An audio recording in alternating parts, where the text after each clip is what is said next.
প্রেমিকার সাথে কথা বলায় ভোররাতে বাড়ি থেকে ডেকে নিয়ে গিয়ে বেধড়ক মারধর এক যুবককে। আক্রান্তের নাম পলাশ মণ্ডল। বাঁশ দিয়ে তাকে মারধর করা হয়েছে বলে অভিযোগ। ঘটনায় গুরুতর আহত সে। এলাকারই অনিন্দ বোস নামে এক যুবককে মারধর করা হয় বলে অভিযোগ। ঘটনায় সোনারপুর থানায় অভিযোগ দায়ের। ঘটনার তদন্ত শুরু করেছে পুলিশ।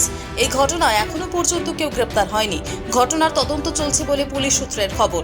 সোনারপুর 2 নম্বর গ্রাম পঞ্চায়েত এলাকায় পূর্ব শীতলা এলাকায় বাড়ি আক্রান্ত পলাশ মণ্ডলের। তার বাড়ির পাশেই অভিযুক্ত যুবক অনিন্দ প্রেমিকার বাড়ি। প্রেমিকার সাথে পলাশকে কথা বলতে দেখে অনিন্দ। এই ঘটনার পর ভোর রাতে তাকে বাড়ি থেকে ডেকে নিয়ে যাওয়া হয়।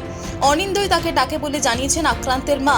ডেকে নিয়ে গিয়ে বাঁশ দিয়ে বেধড়ক মারধর করা হয় বলে অভিযোগ।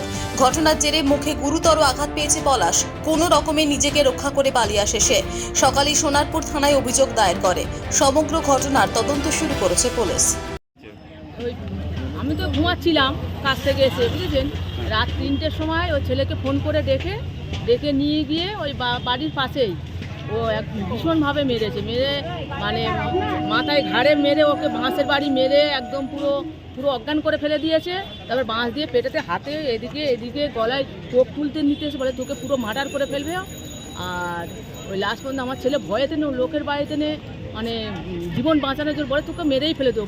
আরও কেন কি ওদের কি হয়েছে, একটা কি মেয়ে সম্বন্ধে নিয়ে, মেয়ে পাশের বাড়ি মেয়ের সাথে আমার পাশে একদম গায়ে তার মেয়ের সাথে মানে কথা বলে বলে আমার পাশের বাড়ি মেয়ের সঙ্গে কথা বলে, ওর সঙ্গে কেন কথা বলিস এই নিয়ে বলছি, আর কিছুই না।